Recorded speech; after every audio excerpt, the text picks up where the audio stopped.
a strong viewer discretion is advised on this review of the new Nicole Kidman Babygirl.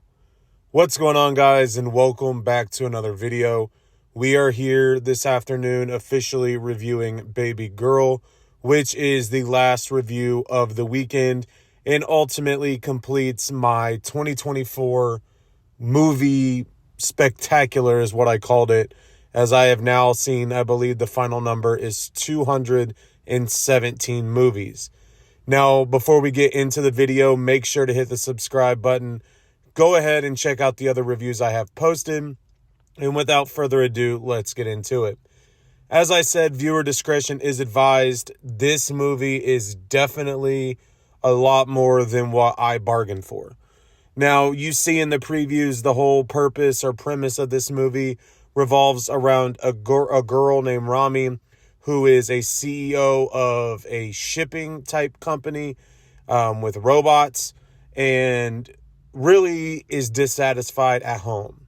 And what she ultimately does is spark up a love interest with an intern in her company.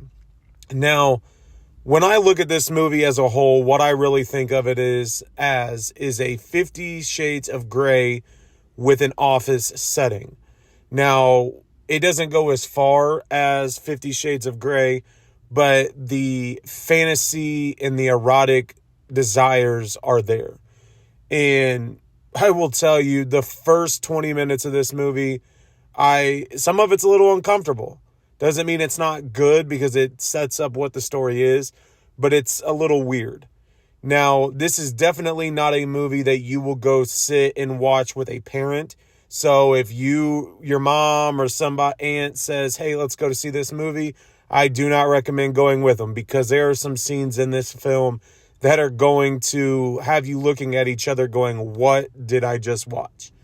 Now, I was the only one in the theater.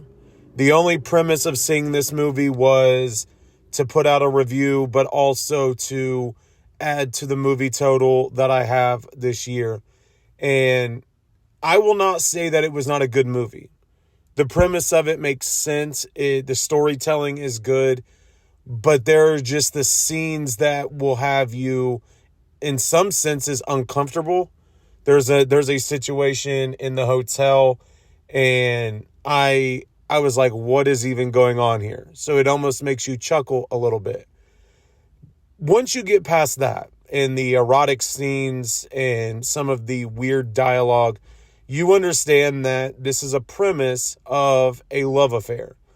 There's issues at home that are not being able to be solved, and she seeks out the gratification that she cannot get at home. Now, I believe Nicole Kidman does a very good job in this movie. I think with her being a mature actress, now I'm not saying that she is old, but saying a mature actress, she was able to handle this movie well. I felt like if they would have cast somebody that was younger, it would have not been as impactful, but it also would have taken a complete different spin to what the movie was trying to portray. Now, if we're going to get into an actual rating, now, this rating is solely based on the story and the acting involved. And for me, it's a 3 out of 5. Now, like I said, the biggest takeaway and the biggest issues I had were with some of the scenes that in some senses made you uncomfortable. But it does not take away from this being a decent movie. Now, A24, I am on record on many reviews with A24 saying that them in Bleecker Street are some of my favorite companies out to date, because their movies tend to do very well. And to be honest with you, I feel like this is a very strong close for A24. I feel like A24 completely understands what audiences are wanting.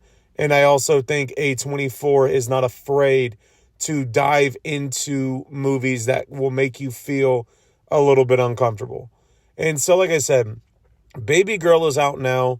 For me, it's about a 3 out of 5. This is definitely not a movie to go see with a parent. I don't even know if this would be a date night film. It may be a girls' night type of film, but Babygirl is out now. Nicole Kidman did an excellent job in this film with the storytelling. But like I said, this is the end of the 2024 reviews. Obviously, we will have more movies coming out next week. I don't even know if there's any more releases this week, so it may be one or two more. But like I said, thank you all for the continued support this year. I have greatly appreciated it. I started this back in July. I didn't expect to even have one subscriber. We are now over 300. Thank you for following along on this journey. I do have my 2024 movies of the year coming up. That will be a longer video. That's probably going to be around 10 minutes or so. We will do a top 10 list. But like I said, make sure to hit the subscribe button. Make sure to go check out the other reviews I have posted, and I will talk to you all later.